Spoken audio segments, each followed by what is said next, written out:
Assalamu alaikum, dear student, teachers, parents, and friends. It's Nisar Shirpa and Face by Profession. Our today's topic is from chapter number first of class 11. Student की बार बार demand की वजह से हमने chapter number 1 को start किया। Chapter number 1 में हम सबसे पहले पढ़ेंगे फिजिकल क्वांटिटी। फिजिकल क्वांटिटी क्या होती है? What is physical quantity? Physical quantity के चंद प्रॉपर्टीज है और वो उन प्रॉपर्टी में सबसे जो पहली प्रॉपर्टी होती है वो ऑब्जर्वेबल, मतलब है फिजिकल क्वांटिटी जो है वो ऑब्जर्वेबल होगी। फॉर एग्जांपल ऑब्जर्वेबल का क्या मतलब है? या तो हम उसे देख पाएंगे या फील कर सकेंगे। For example speed of a body, speed of a body इसे हम देख सकते हैं। हीट हम फील कर सकते हैं, टेम्परेचर हम फील कर सकते हैं, वेलोसिटी, एक्सेलरेशन एटसेट्रा। ये ऐसी क्वांटिटी है जिसे हम ऑब्जर्व कर सकते हैं। लेकिन फिजिकल क्वांटिटी के लिए जो ज़रूरी डिफिनेशन होती है, जो ज़रूरियात होते हैं वो सिर्फ ऑब्जर्वेशन से नहीं होता। इसलिए दूसरी जो प्रॉपर्टी होगी फिजिकल क्वांटिटी के वो है हमारे पास capable of explaining physical happenings. इसका क्या मतलब है कि फिजिकल हैपनिंग को ये क्वांटिटी, जो फिजिकल क्वांटिटी हुई, ये फिजिकल हैपनिंग को एक्सप्लेन करेगा। फॉर एग्जांपल हमारे पास अगर एक्सेलरेशन है तो एक्सेलरेशन का मतलब है कि it is always a result of force. ये फोर्स ही की वजह से पैदा होती है। तो इसलिए F is equal to ma, जो न्यूटन का सेकंड लॉ है, A is equal to F by M। इसके साथ दूसरी भी बात अटैच है कि एक्सेलरेशन हमेशा के लिए मास के लिए हम यूज करते हैं, यानी फिजिकल बॉडी के लिए, जिसकी फिजिकल जिस्म हो, फिजिकल बॉडी हो। लेकिन चंद ऐसी फिजिकल क्वांटिटी भी है जिनकी फिजिकल जिस्म नहीं होती। फॉर एग्जांपल हीट का फिजिकल जिस्म नहीं है लेकिन वो फिजिकल क्वांटिटी है। टेम्परेचर का नहीं है, वर्क का नहीं है। इसी तरह for example speed of light, pressure of sound वगैरह वगैरह। तो ये दूसरी प्रॉपर्टी है। तीसरी जो हमारे पास प्रॉपर्टी है वो है can be expressed. Physical property, physical quantity की ये भी property can be expressed in term of और इन फॉर्म ऑफ लॉज। ये लॉज की शक्ल में भी हम एक्सप्रेस कर सकेंगे, ये तब फिजिकल क्वांटिटी। फॉर एग्जांपल हमारे पास है ए फोर्स, हमारे पास एक फिजिकल क्वांटिटी है लेकिन इसको हम एक लॉ की शक्ल में एक्सप्रेस कर सकते हैं। F is equal to ma या F is equal to Gm1 यानीmme by R square, Newton law of universal gravitation. Clear हुई बात? चौथी जो हमारे पास बात है वो है कैन बी क्वांटिटेटिवली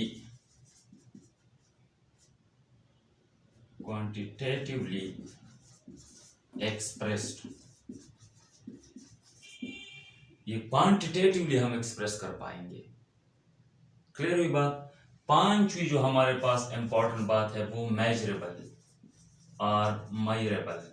ये इंतहाई इंपॉर्टेंट है। फिजिकल क्वांटिटी के लिए सबसे इंपॉर्टेंट बात जो है वो मेजरमेंट है उस क्वांटिटी की। चंद ऐसी क्वांटिटी है जिसको हम ऑब्जर्व कर सकते हैं लेकिन वो हम मेजर नहीं कर सकते, इसलिए वो फिजिकल क्वांटिटी नहीं होंगे। फॉर एग्जांपल अक्सर आपने सुना होगा आई क्यों लेवल, ई क्यों, इंटेलिजेंस, इमोशंस वगैरह, ये हम ऑब्जर्व कर सकते हैं। किसी बंदे की एबिलिटी, इंटेलिजेंस क्वोशंट हम ऑब्जर्व कर सकते हैं, इमोशंस वगैरह ऑब्जर्व कर, लेकिन वो हम मेजर नहीं कर सकते। या अगर मेजर भी कर सकते हैं, कोई तरीका साइकोलॉजिस्ट ने बनाया होगा शायद आई के और ई के लेवल को मेजर करने के, लेकिन वो फिजिकल लॉज की सूरत में हम एक्सप्रेस नहीं कर सकते और capable of explaining physical happenings वो नहीं कर सकते। तो इसलिए ये फिजिकल क्वांटिटी में नहीं आते। तो इम्पोर्टेंट बात जो है वो हमारे पास है मेजरेबल। अब फिजिकल क्वांटिटी की मेजरमेंट क्या होती है देखेंगे। ये कैसे मेजरेबल होंगे। देखिए मेजरमेंट दो तरह के होते हैं। मेजरमेंट में हमारे पास दो पार्ट्स होते हैं। मेजरमेंट में देखिए हमारे पास किसी फिजिकल क्वांटिटी, जो फिजिकल क्वांटिटी होती है, physical quantity is equal to, दो पार्ट्स है इसके, हाउ मेनी टाइम्स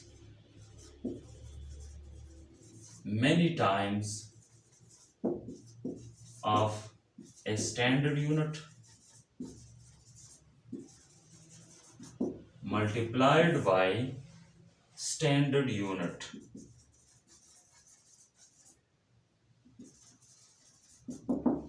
इसका क्या मतलब, हाउ मेनी टाइम्स का क्या मतलब होता है। मतलब अगर क्वांटिटी को हम क्यों से रिप्रेजेंट करें, तो हाउ मेनी टाइम्स का क्या मतलब है कि गिवन जो दिया गया फिजिकल क्वांटिटी है उसमें स्टैंडर्ड यूनिट के कितने टाइम्स मौजूद है। फॉर एग्जांपल पहले तो हम हाउ मेनी टाइम्स, इसको हम न्यूमेरिकल वैल्यू का नाम देते हैं, numerical value multiplied by standard unit.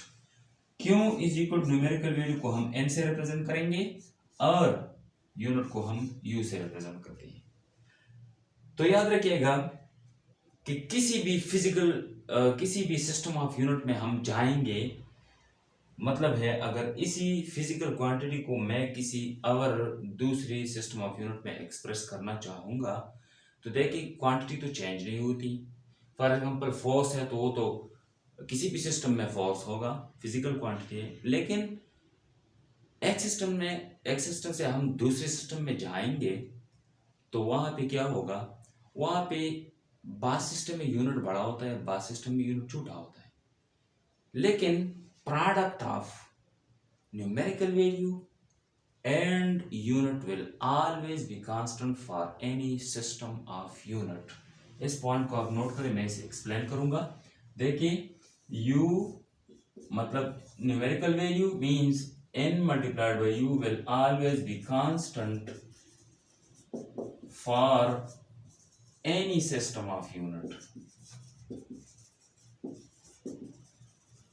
किसी भी सिस्टम में numerical value multiplied by unit for any physical quantity will be constant in any system of unit. For example देखिए हम इसे एक्सप्लेन करेंगे। सपोज हमारे पास एक फोर्स है, फोर्स सिस्टम इंटरनेशनल की हम बात करेंगे। देखिए पहले सिस्टम की हम बात करेंगे।